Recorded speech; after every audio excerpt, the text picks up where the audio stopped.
Hey, yo, what's up, everybody? Welcome to another episode of Ta1k podcast. Got a special guest with me today, but on this podcast, we spell talk with the one instead of an L because on this podcast, we always keep it 100. All right, let's get into it today. Like I just said, special guest with me, Keith the Beef, a.k.a. Keith Burgess.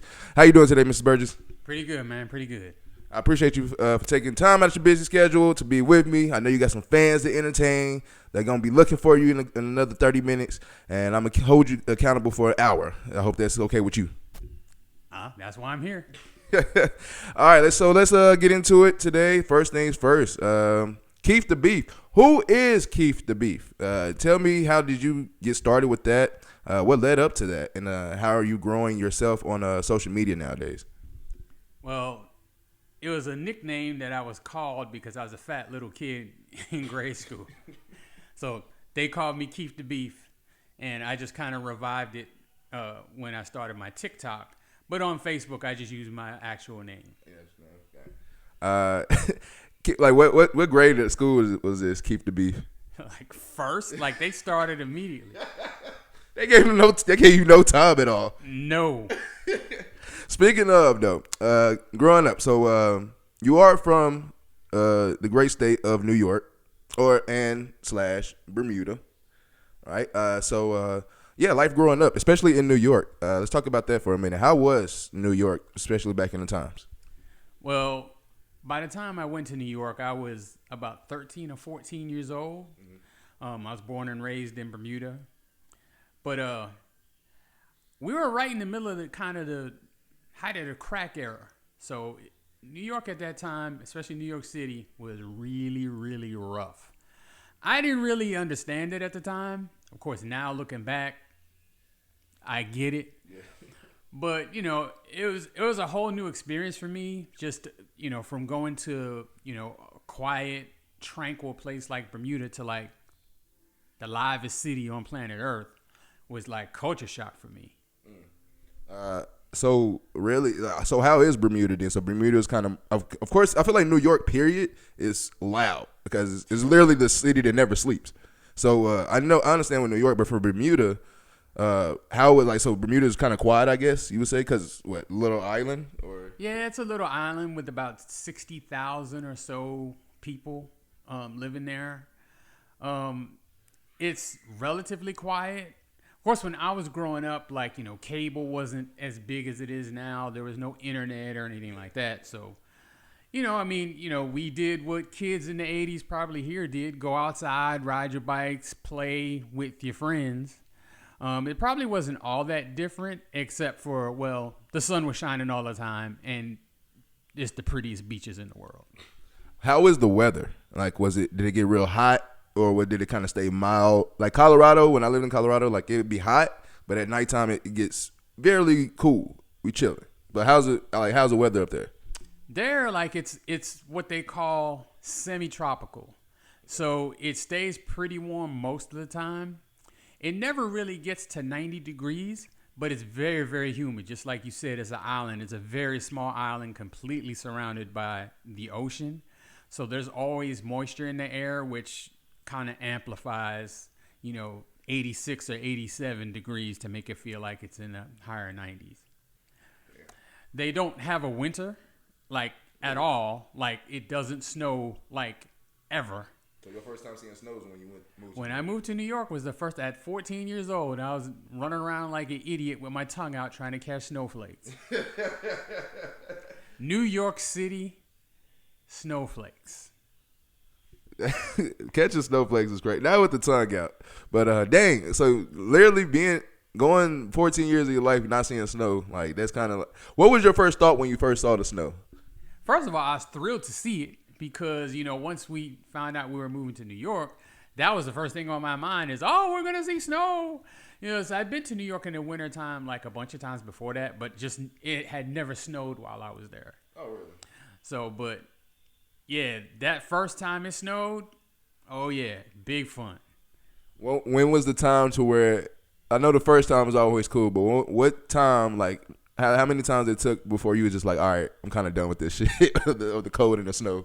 It was, I guess, when I became an adult because, the entire time that I was in high school, First of all, snow doesn't really stop much in New York. Yeah, I already know that.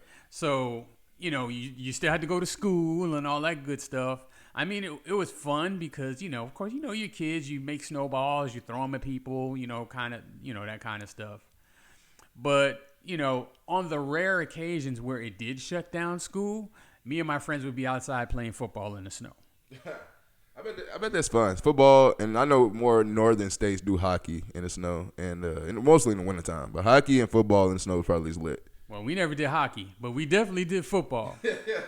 Definitely did football. I don't think it snowed enough in Jackson for us to do. Or what it did, we was so focused on just building snowmans, then not thinking about playing football. Or then maybe the next day it might melt or something. Yeah, well, I mean, that's the thing in New York. Like, snow will stay on the ground for a little while, too. So, I mean, it was there. So we get these big snow drifts because New York was prepared, so they come through with the plows. And, the snow would just be piled up kind of on the side of the road. Yeah. But, it would take a while for the snow to melt. I mean, it wasn't like Minnesota or anything where, like, there's literally snow on the ground from, like, October to, like, March. But, snow would stick around for a little while. You really don't understand the levels of the coldness and snow until you've been to Minnesota. Like, Minnesota is crazy cold. The snow is crazy there. And, like, because Minnesota is literally touching Canada or, like, right there, a stone throw away from Canada? Yeah, I think the northern part of Minnesota has a border with Canada, I believe. But even if they don't, they're very, very far north, and they're on the Great Lakes, which, like, the propensity for snow in that area is, like, extremely high because of that. That's insanity. So, you said being an adult was what kind of made you stop liking the snow at that point. So when I know you was an adult in New York for a minute, you worked in New York. So when you're working in New York and you said you really don't close down for snow, so you go to work, you got to go to school, got all this. When you come to Tennessee, like, and you see when the snow happens and they shut everything down, like, what was your first thought process on that? It was hilarious to me. I mean, like these guys see like a couple of snowflakes and, they're raiding the grocery store like it's the apocalypse. I mean, I'd never seen anything like that. And then like the end result would be like a dusting of snow. Like, literally there's almost nothing on the ground. It's barely sticking. I mean, even though I was in Tennessee a few times when, like, it did snow for real. Yeah. But, like, the first couple of times, I'm just like, people are going ape crazy and, like acting like the world's going to end. And I definitely wasn't used to that. That's how I felt when we moved here and we came from Colorado. And we came here right before that big snowstorm, 2 or 3 years ago. We came here, like, right after that. But before that, we was in Colorado, and it was funny because Mom called me. She was like, hey, it's a big snowstorm. We just shut down highways, shut down work. Like, I ain't gonna go to work for a week, this and that. And I'm just literally looking at her like, 10 seconds. We got a snowstorm here in Colorado, and I just cussed out my truck driver for being late on my delivery. So it's definitely levels to the winter. So wherever you at, I understand. Shout out to people in Minnesota. Shout out to everybody that's really in northern states. Wyoming, I don't know why that exists, but shout out to y'all too. So. You've been around the map a little bit. Born and raised for most of your life in Bermuda. Came to New York, lived sometime in New York. You lived in Tennessee. Of course, that's how you and my mom met, and I met you. And but you also lived in L.A. too. I did. Let's talk about that for a second. How was L.A.? Man, L.A. is like the greatest place on earth, man. I love that place. I hated to have to leave. It's sunshine all the time. Of course, there's a million things to do. And at the time, I was young and single, and I was trying to take advantage of the million things to do. What was, of course, so L.A., like, you're dead. I know you're not downtown L.A., but you're close enough to L.A. that you seen probably the stars and seen different type of athletes, actresses, actors. Who is probably somebody that you've seen that's probably the highest level superstar that you've seen? Magic Johnson. Magic? Yeah. How was that? Well, actually, the way that I saw him, if you remember back in the day, he had his own talk show for a minute, for a real hot minute. And I was on Venice Beach one day, and they were giving out free tickets to his show. And of course, I was a big fan of Magic Johnson, so I got the tickets and I went to the show. How was the show? Terrible. How was it terrible? Well, there's a reason that show got canceled now. Magic Johnson is not, he's a lot of things and he's a lot of good things, and I respect him to that. Shout out to Magic Johnson, one of my favorite NBA players ever. But he was not a talk show host. And, of course, these shows are not shot live. They have cameras there and they stop, and, if you mess up, they make you start over. They had him reading the cue cards, and let's just say he kept messing up and having to start over. How long did it take? For his opening monologue, probably the monologue itself was probably about 3 minutes. It probably took him about 25 to 30 minutes to finish it. Dang, bro. Yeah. Or at least to get it right. I mean, because he would mess up in the middle of it. You see, and I ain't know it. I guess, well, it's kind of been like that forever. But I'm thinking, like, you have a script, knowing that, especially when you're doing like podcasts and stuff, I have a script for what I want to do, but everything else is kind of improv. So I thought that's how it was. But for you to have really cue cards written out of what you need to say and you cannot get that right, that's crazy. And this is 1998, so, they didn't, I mean, maybe they had a teleprompter, but they were actually holding up cue cards for him. Oh, really? Yeah, so, like, it was, yeah. Hey, that's crazy. But Magic Johnson, that's cool. I know he's probably 1,000 feet tall in real life. He is so much bigger in person than you think he is when you watch him on really almost any NBA player, because you hear 6'9" and you don't even think it's that big. It's bigger than most, but yeah. you don't really. And then you see him in person, and like he is a mountain of a man. Now, of course, by this time he's retired, so he's put on a little weight and everything too. But I mean, like he was just huge. But he was the king of LA. All over LA, he had like a bunch of restaurants. I think like this was like kind of right at the beginning of his entrepreneurship. Mm-hmm. So like there's a park named after him, which is actually a really nice park. Really? Magic Johnson Park. It's beautiful. And he had a TGI Fridays at that time. We went, I went to that. And then there was a bunch of other stuff that he was, kind of sticking his foot in at the time. Because if you remember, he retired with the HIV announcement. Yeah. And then he came back in like 95 or 96, played another year. This was 1998 when I lived in LA. So like he was, still kind of newly retired and just started, with the business side. Like now he's a freaking mogul. Yep. But, he was just kind of getting started with it then. So being in LA from 98 to what time? How long was you in LA? Just 98. Oh, just 98? Yeah, because I ended up in Tennessee at the end of 98. So being in there for that short time, you left as soon as what, Kobe and Shaq era started? Yeah, like Kobe was young. So like Shaq was there, and Shaq was the man. The Staples Center wasn't even built yet. They were still playing at the was it Great Western Forum? Yeah, the Great Western Forum, which I couldn't believe it when I saw it on the inside.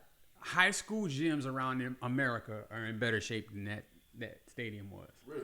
Man, it was awful, dude. It was terrible. I'm like, I cannot believe the Showtime Lakers played in here. It's trash. And I mean, like, everything seemed like it was about to fall apart. So when I went to a game, when people would cheer and stuff and, jump around and all that kind of stuff, get excited about things, like the whole stadium would shake like it was about to collapse, man. Damn. Yo, that's crazy. Like, at that point, I guess you got to kind of think about it at the time, like, basketball was it's still getting up. It was still revenuing a lot of money, but, like, we really got money in the NBA now. But that's still crazy. You scared to celebrate because you might collapse in a building. Yeah, I think it was Kobe's, like, it was either his second or third year. Like, he was good. I know that first year, like, he was kind of trash, but, like, after that, he was good. I want to say that was his first All-Star year that I was there. Oh, you was there? Okay. Yeah. And that would be the one versus Jordan, right? His first All-Star game was with Jordan?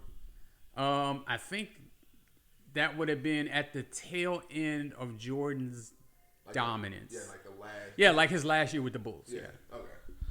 That's cool. That's cool that you got to see really a prom Shaq and pre-prom Kobe, and you got to see a crazy show in Magic Johnson's show. But LA sounds fun. So with that, I know you probably pick LA, but actually thinking about thoroughly living, or not even just living there, just the amount of stuff to do, the hype, just the city aurora itself.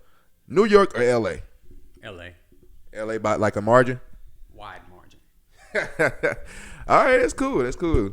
All right, so you moved down to Tennessee after LA, right? And you're there for some years. You're there for many of years before you meet the lovely Miss Tanya Bernard at the time. Let's talk about that for a second. You met my mom in 2000. I want to say 2010. 2011. Okay, and what's funny is I talk about it kind of all the time. Was I remember my first time meeting you was at my auntie house, but my first time actually hanging out was the national championship game. Okay. And when we came over to your house, and I was like, I said, and then I remember Keith was, because he knew I liked Kentucky, like he would talk just shit about Kentucky just to see what I would say. But I love those memories we had.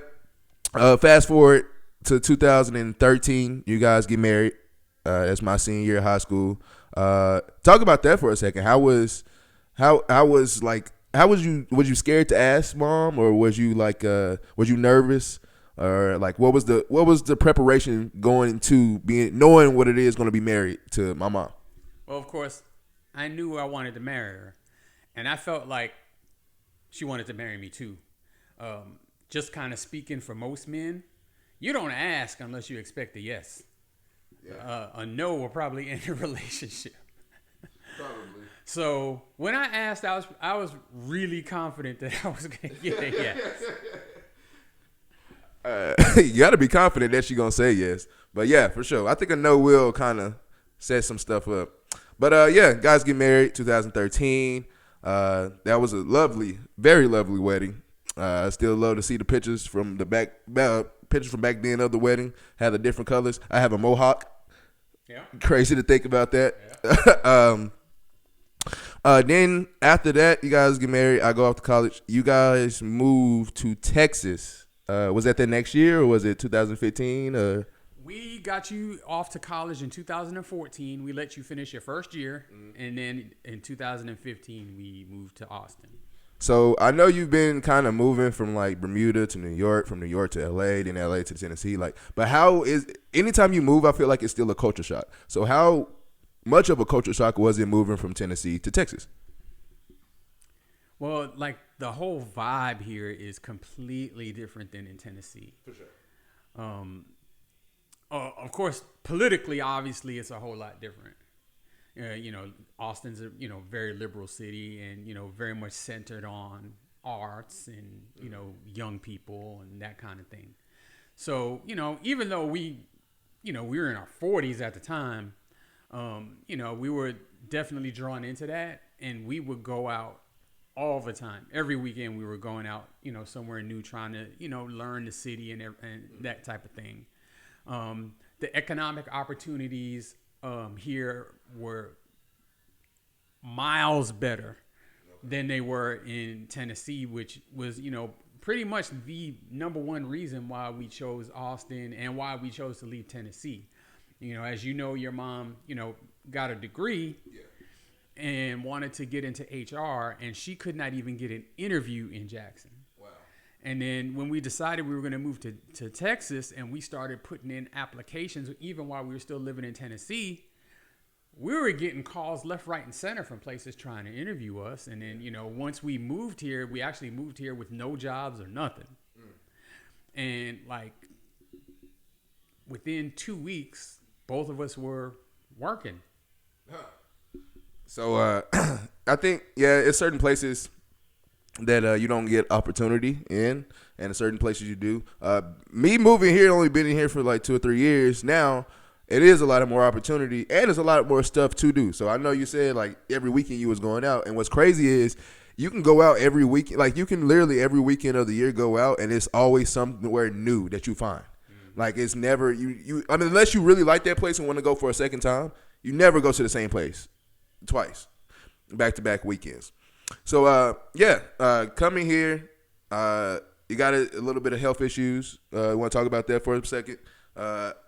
How did that play a part in, especially moving here? You moving to with no jobs and new city and all these health issues coming and occur. How do you handle that, first of all?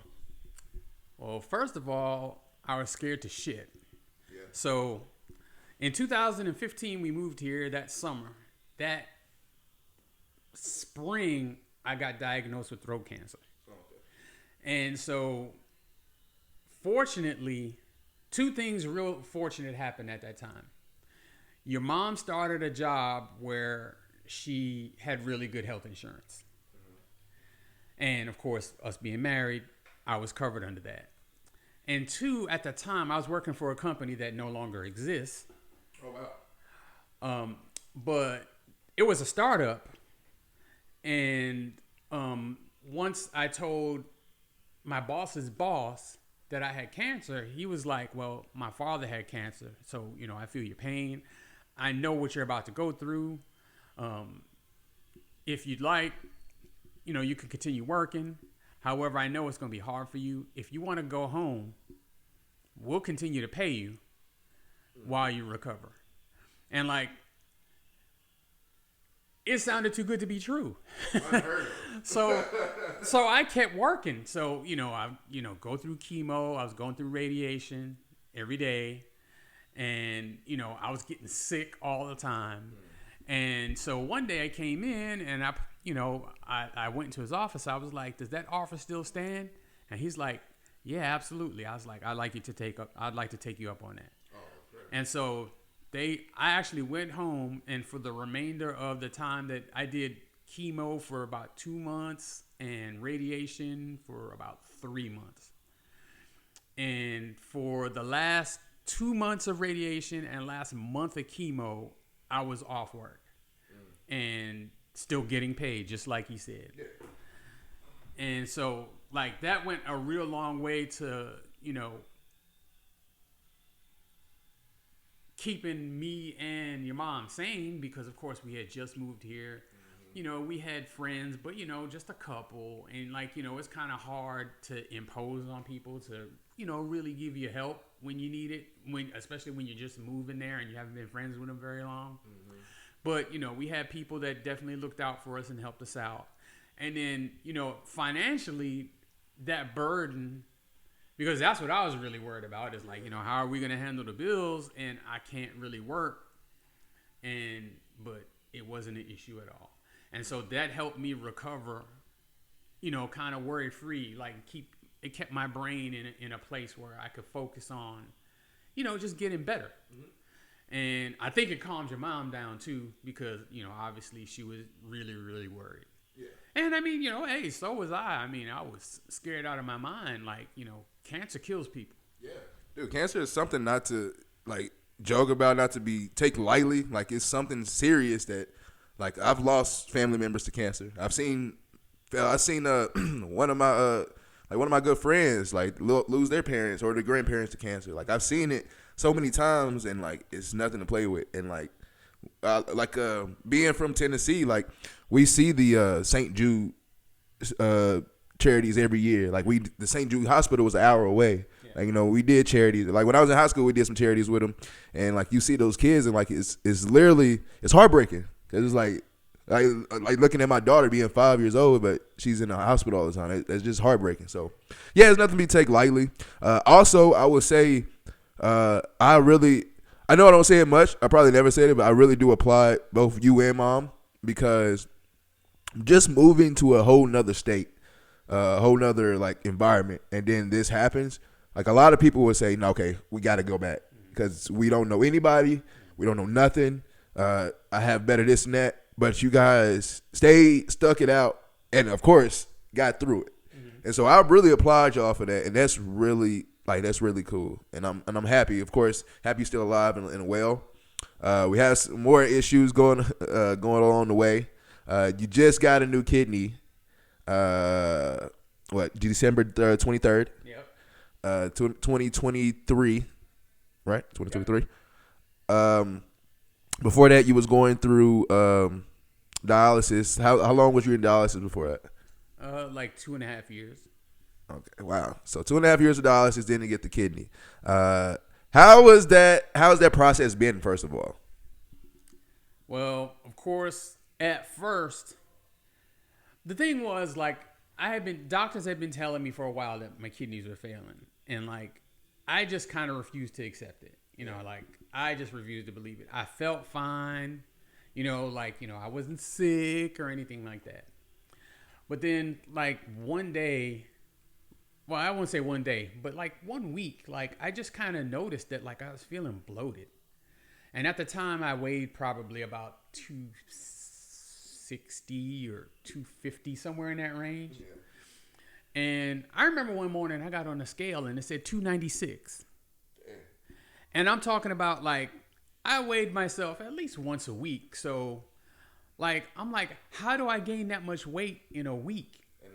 And then of course, I did notice that like, my legs were swollen, my feet were swollen.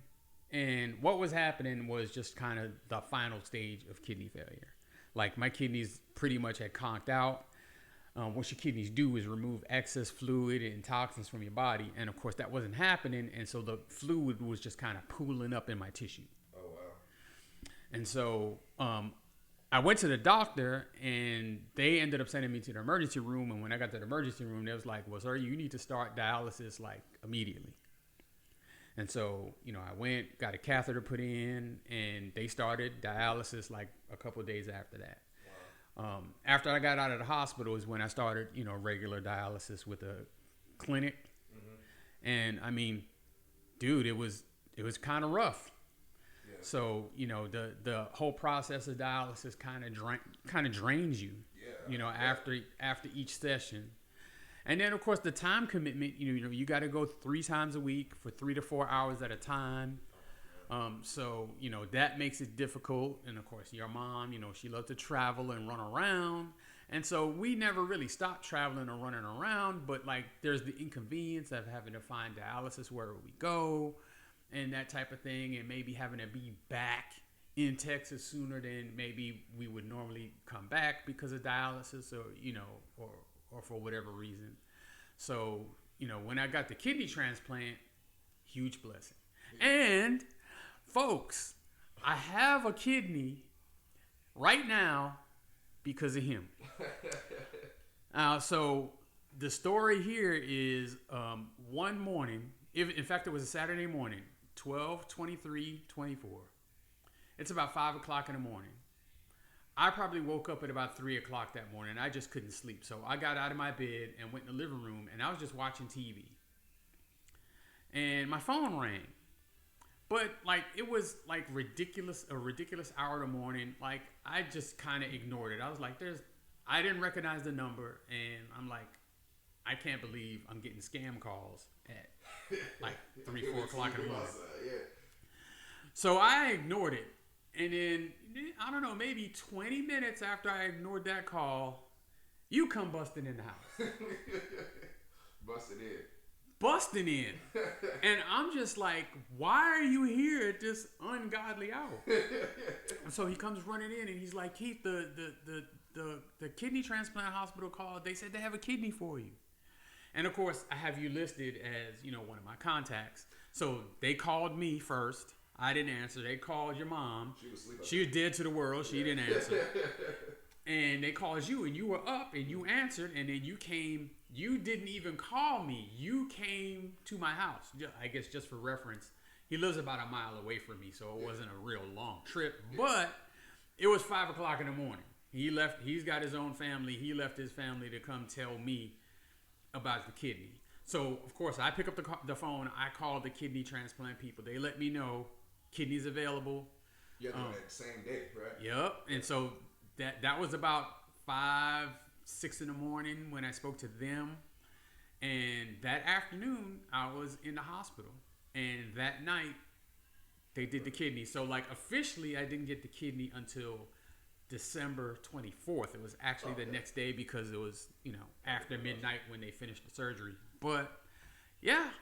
So, after that long recovery, but, yeah, if it wasn't for you, I may not have, I definitely wouldn't have got it that day. And who knows how much longer I would have had to wait to continue to, had to wait to get one. So I appreciate you. I appreciate you, and I know, like I seen some people talk about how like if you miss out on the kidney, it can take up to 2 to 5 years to get get another call like that. So I'm really glad I was up. But what's crazy is at the time I was working overnight shift, and so I just got home at I got off at 4:30. So I just got off. Oh no, I think we got off early because that was starting our Christmas break. So I got off at 3:30. So I get home, it's like 4 o'clock, and like I don't got to go back to work till January 3rd. So from the 23rd all the way to the 3rd, like that's a good time. So I'm like, you know what? Starting early. Came home, down me like 2 shots. I got my beer crack. I'm about to play the game for the morning, and then that's when I get the same call in the morning. Now, what's crazy is if you know me, like it's a hard time me texting back and answering my phone regardless. And so with a spam caller, I definitely don't answer. So when I saw the number, I literally, like my mind said, who the hell is spam calling me at 5 in the fucking morning? I'm like, what? And so I had down those 2 shots, so I'm already a little bit tipsy. So I'm like, you know what? I'm about to play with them right now. It's early. I can do something. I'm about to play. It's like that's why I answered the phone, because I was like about to fuck with whoever's spam calling me. And so when I answered the phone, it was like, hey, Mr. Brown. I was like, yeah. They was like, hey, we're calling about your dad. Now, mind you, this is my dad, my stepdad. My real dad passed away in last year in July or June. And so when she said, I'm calling about your dad, I'm like he just passed away. Like, who? Like, and I said, like, who are we talking about? She's like, Mr. Burgess, Keith Burgess. I was like, oh, yeah, what about him? She's like, yeah, we just tried calling him. We got this kidney right now that he needs to answer. I said, oh, okay, yeah. Literally, I said that. I said, yeah. Give me give me like 2 minutes. I'll call you back.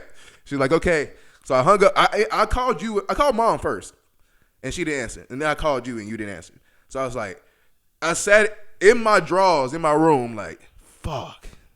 Like, what do I do? So I literally grabbed my keys, put on a shirt, just head out. But literally bust into the house. I'm like, yo, they called me to call you. They got a kidney for you. My mom waking up like, what are you doing? So that was a crazy day, and it's funny to me how things happen, because literally I don't answer the phone for nothing.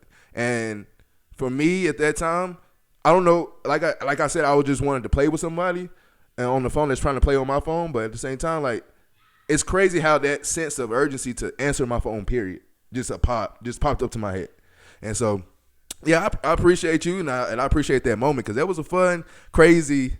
That's a wild moment. It's funny now because we can laugh at it, but at the time, like, you just don't know how panicked I was, because I was like, it wouldn't have been my fault if you didn't get that call, right, or you didn't get the kidney that day, but I still would have felt like if I could have came to you faster, called you faster, or if I could have did something, you know what I'm saying? So it's funny now, but back then it was a lot of panic going on into it. But I'm glad you're alive and healthy and well, and the new kidney is doing, from what I see, is doing well. Yeah, it's doing great. Yeah, so I'm happy and I'm glad.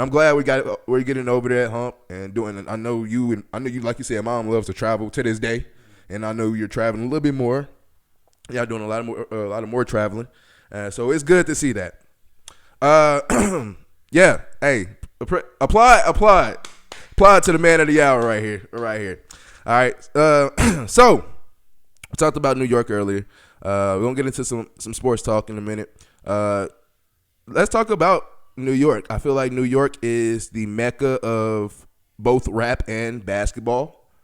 A lot of great players have came from New York. A lot of great rappers have came from New York. Who would you say, we'll talk about basketball, who would you say was probably the best rapper to come out of New York? I would say Nas. Nas? Over Jay? Nas over Jay. Is it because of would you say because of the reaction gets from the crowd, his lyrics, his demeanor? Like, why would you say Nas? I'd say Nas because like his lyricism is just absolutely crazy. And Nas came out in like 93. Like people don't realize how long a career Nas has had. Yeah, for sure.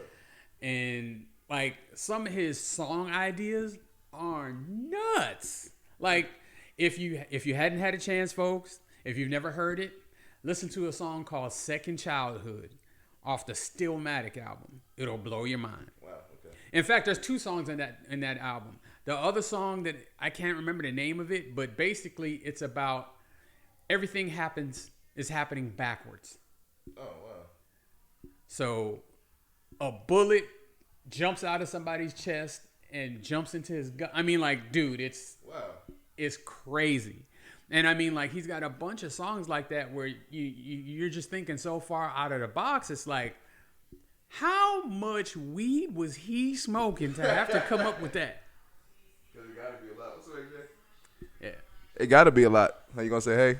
Look, come on. All right. Photo bomb, video bomb, say, hey. Love you. All right, so Nas for sure. A lot of people, you know what? A lot of people do. I ain't gonna say downplay Nas, but they don't talk about like how good Nas was because, of course, Biggie came from New York and Jay and a lot of more people from New York, like 50 Cent and like all these people from New York that I feel like they dismiss Nas in a lot of ways. So I think Nas is underrated. I think Nas. I'm glad you said Nas because I think Nas is one of the top MCs ever, and like he just don't get a lot of credit. But speaking of Biggie, when you was in New York, you wasn't that far away from Biggie, wasn't you? Like growing up? No, I wasn't. We both lived in Bed-Stuy. From where he lived to where I lived was probably, if you were driving, it's like maybe a 4 or 5 minute drive. If you were walking, which most people would have done, it's probably like a 20-minute walk. Okay. How was it? Like, you know, because you was in New York for majority of his, I think all his career. Yep. You was in New York. So, like, how was that seeing somebody who in the same neighborhood as you, but like he's traveling, his lyrics is going crazy, his music is nuts. Like, how was that for you watching that and witnessing that and saying like, yo, he's down the street from me? I'm a big fan of his. I'm a really big fan of his. And I always was. And, you know, the fact that he lived near me isn't really the reason why I was a big fan. Mm-hmm. I was just a big fan because I loved his music. I loved his lyricism. I loved, you know, I guess the persona that he portrayed. Mm-hmm. You know, at the time, I was a big fat guy. He's a big fat guy. So, like, there's parallels, you know. It's like he almost showed that, like, a big fat guy could be sexy, too. You know what I'm saying? Yeah, for sure. So, like I said, huge fan of his. Hurt me badly when he got killed. Yeah. It really hurt me. Tupac and Biggie's deaths, like, I feel like stopped the world. Biggie definitely stopped my world. I mean, Pac, I love Pac. And I think he's great, but it didn't affect me the same. I was definitely a bigger Biggie fan than a Pac fan. For sure. Yeah, but I think definitely stopped the world when both of them died. But yeah, for Biggie, especially being from New York, like you said, you down the street, like that does stop your world. And I tell you, you said being a big guy, that dude had women. Yes. Like women. Yes. And I was just like, cause like I'll even look at Faith Evans now still looks good. Yeah. So I can only imagine her, 20 odd years ago? Oh, my God. Nice looking. So, like, all the women, really, it's just crazy looking at, and, like, he does give you that confidence. Mm-hmm. And so I can see that, too. So you would say Nas and then Biggie, probably your top 2 out of New York? Yeah, I'll go with that. I mean, you know, I would say, you know, Biggie and Jay-Z are kind of sort of tied. But I mean, like, there's so many of them that I really, really like. Like, Ghostface Killer from Wu-Tang Clan, Method Man from Wu, Big Daddy Kane, Rakim. Like, there's a lot of them. A lot. And so, there's always somebody new that comes along, and, everybody gets on their bandwagon and all that kind of stuff. But, I mean, like, those are the guys who stand out in my mind. Who I know you really don't keep up with people like there's people that's coming from New York now, but who would you say that was probably him that's probably from New York? You know what? I don't even know because I don't even keep up with hip hop like that anymore. As far as I know, I'm not even sure of any rappers besides, like, I don't know. The only rapper, honestly, that I can think that just recently came out that's from New York is Ice Spice. She is from New York. She is. Oh, yeah, she is. And so, like, I don't listen to her music, like, at all. So I can't tell you how good, bad, or indifferent she is just because I don't really listen to today's hip-hop. It doesn't resonate with me. Not that I'm knocking it, but it just doesn't resonate with me. For sure, I really don't listen to her like that. There's a couple of songs I actually like, but I just don't, like, go out my way to listen to her. But I will say, until he got killed, I think Pop Smoke was probably the next big thing that was going to come out of New York. I didn't even realize he was from New York, but I actually did like Pop Smoke. Yeah, Pop Smoke was like, hey, he was legit. He was the next king of New York if he didn't get killed. Man. So that's the rapper side. Let's get to the ball side of it. Who would you say best basketball player ever coming out of New York? Well, I mean, that's got to be Kareem. Kareem? Yeah. Look, Kareem is definitely before my time. He's way before my time. But if you look at what he accomplished, not only in New York as a high schooler, but like throughout his entire career, dude, man, it's got to be Kareem.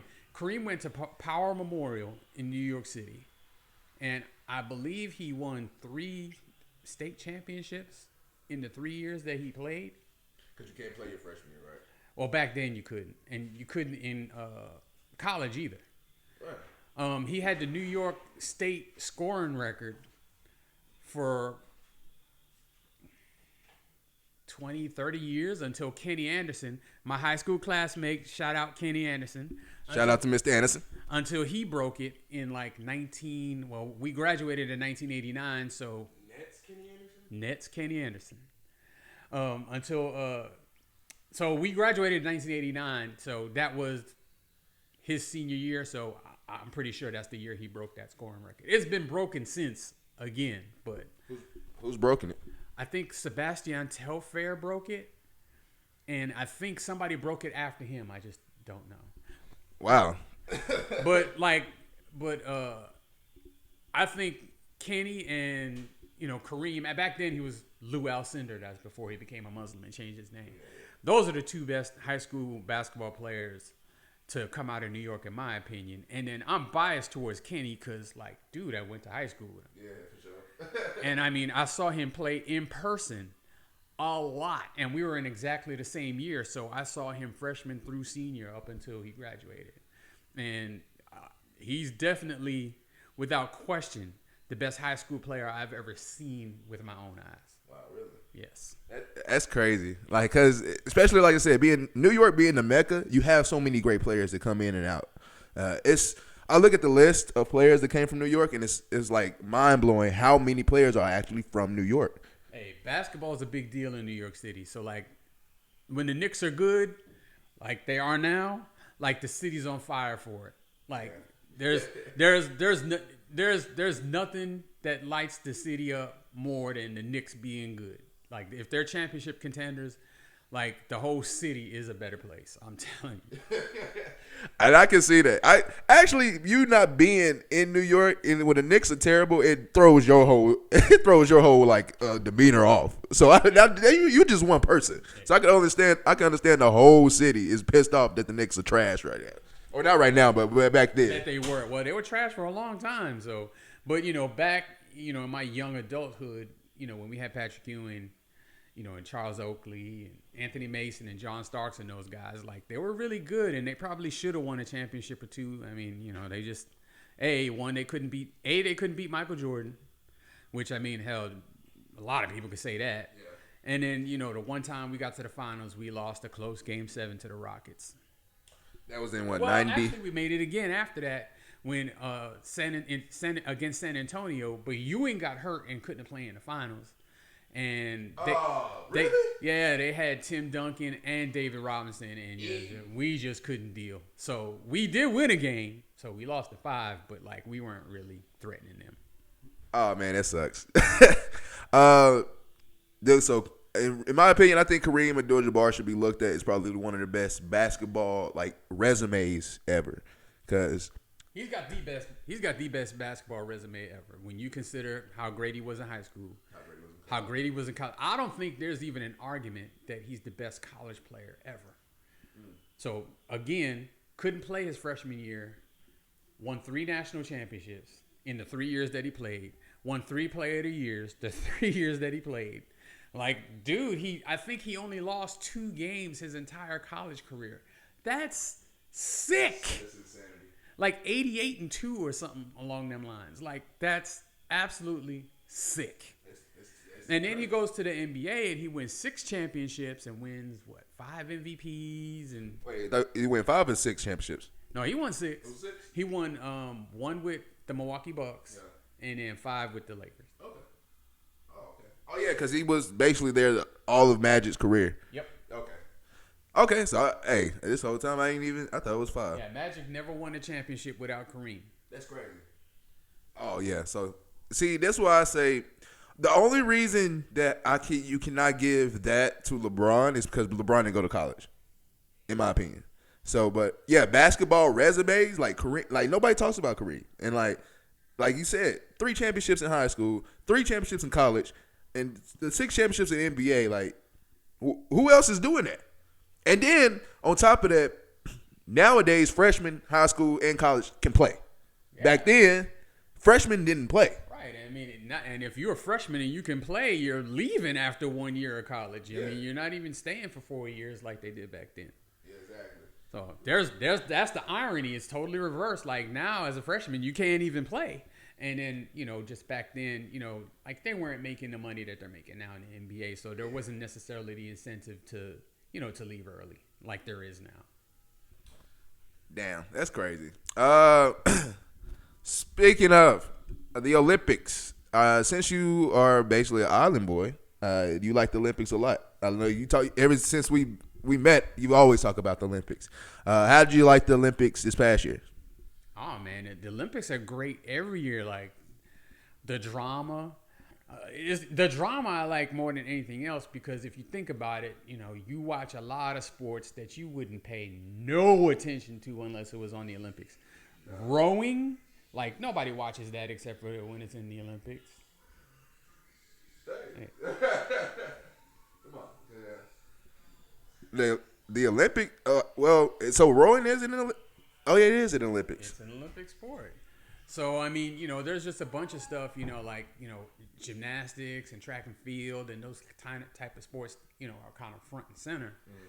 And, there's of course, this year there's all kinds of drama, surrounding all of them sports. Yeah. But, I mean, like, to me, it's just amazing. Like, dude, like, that I've seen how long 100 meters is. This shit is Hey, for somebody to run it in 9 something seconds is just superhuman to me. Exactly. And then, what the gymnastics, male and female, like what they do. Man, I couldn't even. I can't even do a correct front flip. Hey, I can barely stand up straight without keeling over. These people are doing backflips and landing on their feet like it's nothing, like cats. I mean, the dedication it takes, the training, I definitely respect all the work that, not just the people who win medals, but like everybody who makes it, because to even be an Olympian, you have to meet minimum qualifications. Yes. Like your country can't just send you, exactly. You have to qualify. And so if you're qualifying by Olympic standards, I mean, like, dude, you dope. Yeah. Like whatever it is, you're one of the best in the world. Like I'll be one to be honest with it. I'm one of the ones who like I ain't gonna say I clown them, but I make a joke about somebody who comes last in the event. I'll be like, "Dang, you training 4 years just to come dead last." Like I make fun of that, but I do realize how important it is that you made it regardless. Because you're talking about you made it, we'll just say the United States. Like, you made it to this event out of, like, 50,000 people that just tried out. Out of 50,000 people, we had to cut it to 25. We had to cut it to 10. And cut it, until we got those couple of people to go for our event, and you're one of those ones chosen. That's something to be proud of, even if you lose. That's just in my opinion. Yeah, I agree with that. I mean, like I said, just to make the Olympics means that you're one of the very, very best in the world. And obviously, you're probably the best in your country. Yeah. Oh, for sure. Have Bermuda ever won anything for in the Olympics? Yeah. They won in the last Olympics in Tokyo in 2021. A lady by the name of Flora. Oh, I'm sorry. I'm drawing a blank on her name. But she won the women's triathlon. Oh, really? Nice. Yes. Gold medal. Gold medal. She won the whole thing. Now, she competed this year as well, but she didn't medal. Oh, okay. But, yeah, You medaled before, so you good. I mean, you set for life with one of them things. I mean, in Bermuda, Flora Duffy is her name. It just hit me. Flora Duffy. Shout out Flora Duffy. Shout out Bermuda. They had a parade for her when she got back. They gave her like a key to the island. I mean, like, they celebrated her like she cured cancer, dude. For real though, because it's like, especially for a small island like Bermuda, like that's something that's like truly amazing. One thing that I learned, especially Aunt Carrie, your sister, told me, was how important a cricket game is in Bermuda, and like I can't think of the name, but like something that happens to where you stop the game and they celebrate it and they give you money for that. Yeah, if you make a certain amount of runs. Okay. So, like when you hit 50, they stop the game and people are passing around a hat collecting money for you. You get 50, they run out on the field and stuff it in your pocket. And then for every 50 runs you make, they continue to do it. So if you make 100, they do it again. If you make 150, they do it again. Now, those are really, really high scores, so it doesn't happen all that often. Okay. But yeah. But when it does, it's like it's a big deal. It's a big deal especially if you make 100. But yeah. Oh man, see, and that's just one thing. Like with cricket, like I love looking at all the sports, especially in the Olympics, and like finding out about different stuff. Like, and why is this sport really important? Like, this is in this country, this is very big, or this. Have you seen the sport where they basically play table tennis with a soccer ball? You mean where they play it's called handball, where they basically play soccer with a. No, I know that's soccer, but no, this is literally like table tennis with a soccer ball on a table tennis, like the actual. Yes. And like they have to use their feet and shit. Yeah, and their head, they can head the ball too. Yeah. Like, yeah, I've seen that sport. That shit was crazy, and like seeing that, like. How do you practice that? Like, how do you get the skill or like the want to do that? Like, hey, don't ask me, but I mean, like, obviously, I mean, it takes a lot of skill to be able to do that. A lot. Because I know I couldn't even think the thought. Oh no, at all think the thought at all, because that shit looks terribly hard. And also in the Olympics, we had the basketball portion. Of course, that's one of our favorite things to watch. Team USA took away gold this year. That's what, 5 straight gold medals. 5 straight gold medals. What was your take on the basketball team? Did you like how they look? Was you worried that they was not going to win gold? What was your take on them? Oh, I was worried. Hey, the Serbia game, I was worried. Serbia kind of had them, and Serbia should have won that game, really. But I'm glad they pulled it out. Steph pulled us through, especially in that Serbia game. Like, Steph pulled us through. But, of course, it was fun to watch. And then, you also kind of have to factor in that, like, the international basketball game is different than the NBA. So, the rules are different.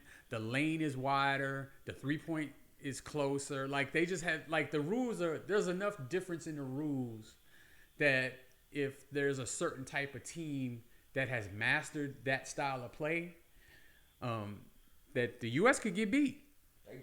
And I mean, I think that got shown in this Olympics because, that Serbia game, they probably should have lost. Thank God they won, but they should have lost. Yep. And then that final game against France, I mean, that was a battle to the end, really. Yeah. So I mean, and these teams, shoot the three ball really well. They know how to space. They know how to defend the 3-point line, which like us as Americans, it didn't look like we had a clue. They were just letting them throw up threes from every spot on the court, and then you're at their mercy of whether they hit or miss. But they're in your face when you take it at three. Yeah. So I mean, we dominated, in the paint, and I think our guys were more athletic, and I think in the end, I think that's kind of what kind of put us over the top. But I mean, like these European players. Oh, they coming.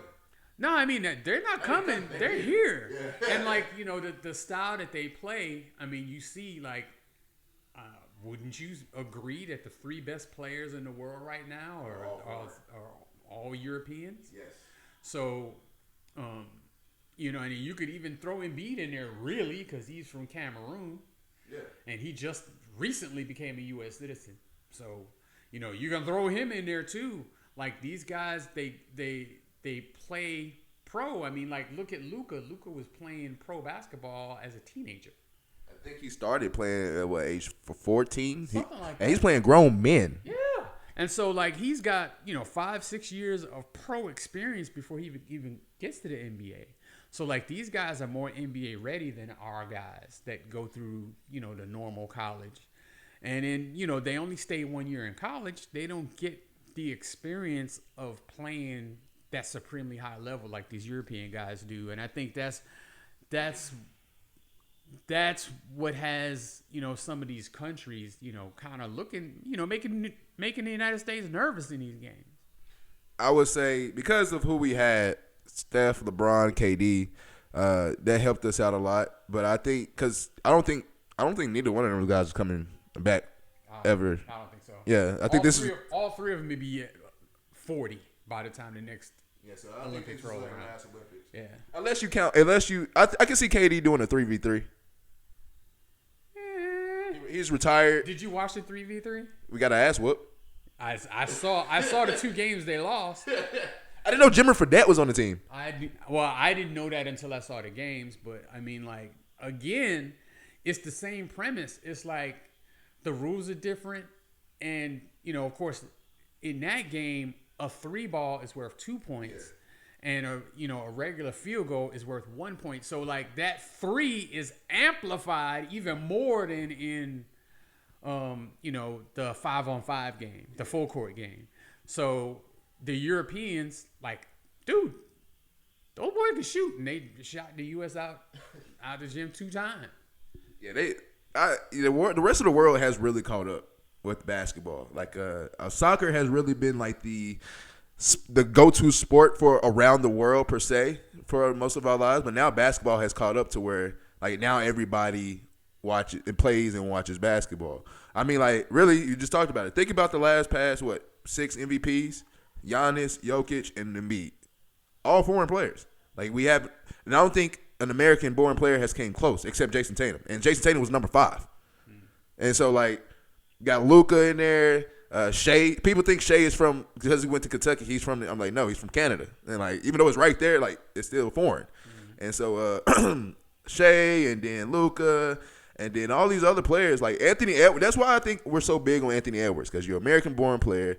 You're not only American-born, like you're a straight killer. Like it's hard to say that nowadays because you don't see a lot of. He can play, and he's. What is he, 22, 23, something like that? Like 23, 24. So, I mean, like, he's crazy young. So, there's still a lot of room for him to grow and even get better. If I'm Minnesota, the last thing I'm doing is doing anything to piss him off or let him leave my team. Yeah, for sure. Oh, yeah. I would love to see Anthony Edwards and Ja team up. I don't care if it's Olympics and the NBA. Pickup game. I want to see them two on the same team because I know them lobs would be disgusting. Yeah. Well, I mean, it's probably going to happen in 2028. I mean, if you think about it, you got to know that LeBron, KD, and Steph are not. I mean, LeBron will be 43 the next time. Like, hey, he could probably still play in the NBA up to that age, but the Olympics? That's the extra toll on the body. Dude. That's if he's still playing, and I don't think he will be, but you can't expect them 3 guys to be in the Olympics next time. So that's 3 automatic spots. Just ready to go. Yeah, and I mean, some other players that are kind of up there, like Drew. He's 32 or something like that. It's kind of hard to imagine in 4 years he's going to be on the Olympics as well. So, there's going to be some spots open. UFC 305 is going to be this weekend on Saturday. Andesada is fighting. Let me see who else saw that he's fighting. He's fighting Duplessis. How you say that? You know how to say that? Duplessis. Dricus Duplessis is fighting Andesada on Saturday. I got Andesada already. If you guys are going to go watch the fight, be safe. If you're going to go to a friend's house, be safe. Go to a bar, be safe. Don't drink and drive. If you got to call a friend, call your mom, call your sister, call your dad. It'll be 3 o'clock in the morning. They will be pissed off at you. But guess what? You're safe, right? Tell me who you guys think in the comment section who's going to win this fight. I'm excited to watch that. WWE SmackDown is already underway. I gotta go finish that. Can't wait for WrestleMania. Stone Cold might come back.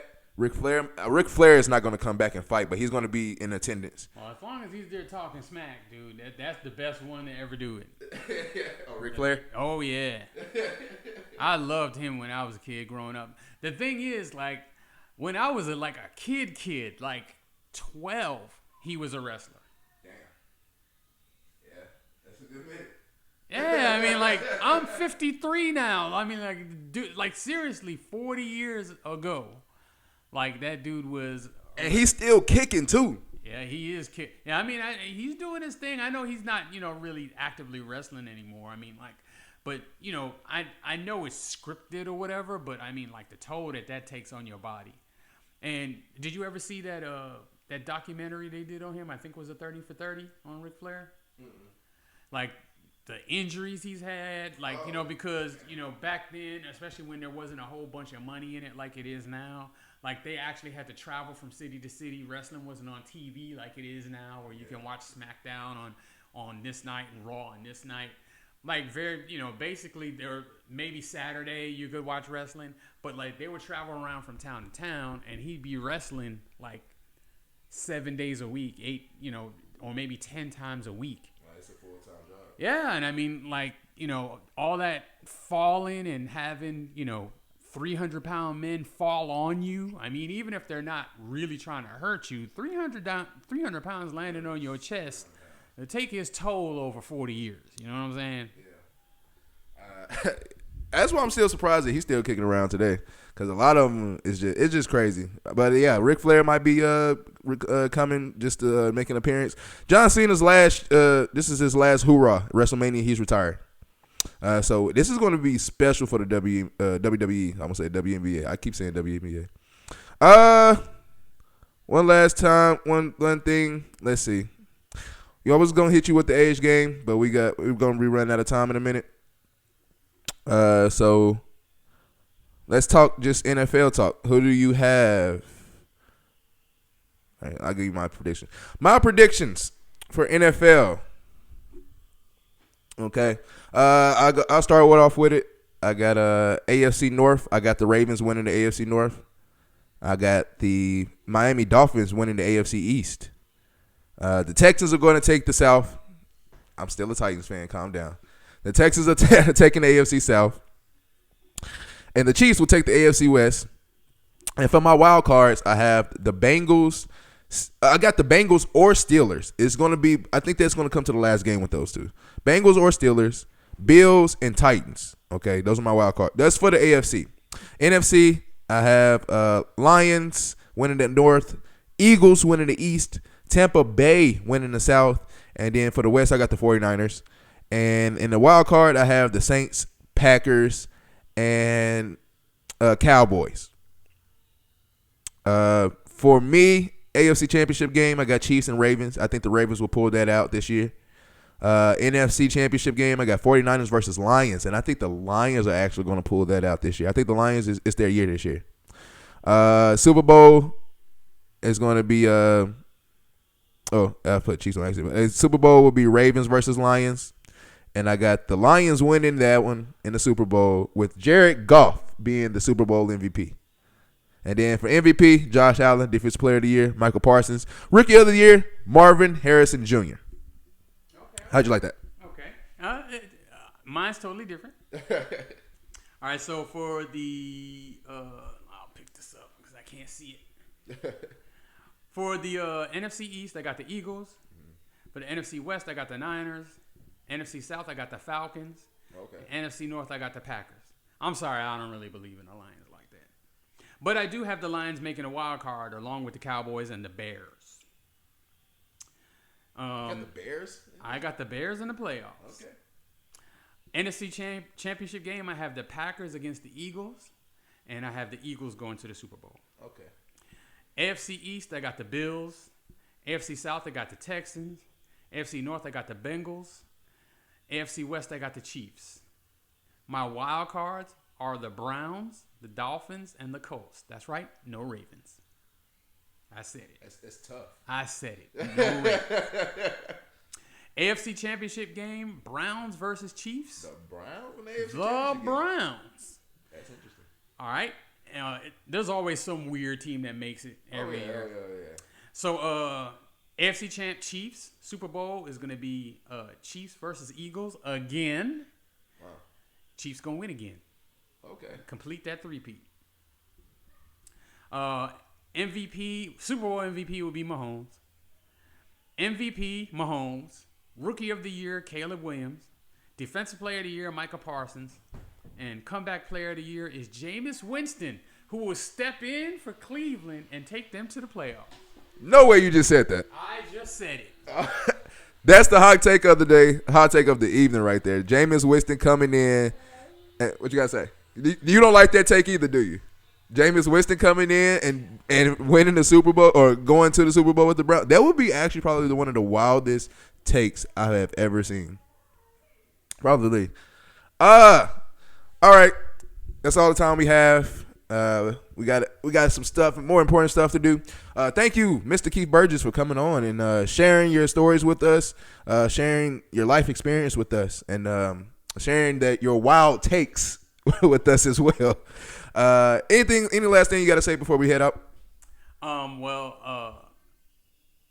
First of all, I've been watching you on your podcast, so I'm proud of you. Not just for what you do on the podcast, but for what you do in supporting your family and taking care of your family. It's what I would always have hoped that you would do and do well, and you are doing it, and you are doing it well. I'll just let you know. I appreciate that a lot. Thank you guys for watching and tuning in. If you need more information on Keith the Beef, it will be down here in the comment section, okay? Follow him on TikTok. Follow him on Facebook. Follow him on you don't have Instagram, do you? I have Instagram. You have Instagram? I don't really mess with it. I think it's when you post from Facebook, it goes to Instagram, right? Yeah. Okay, so you can still follow him. If you only have Instagram, you still follow him on Instagram. I'm going to have the information in the comment section. Thank you guys again. Until next week. Next week will be episode 18, okay? We are going through these episodes. Blink of an eye, I'm going to be on episode 50, hopefully. Thank you again, Mr. Keith Burgess. Thank you guys for watching again. Love you guys. I will see y'all next episode. Till next time, peace out. All right. Jameis Winston, what the hell?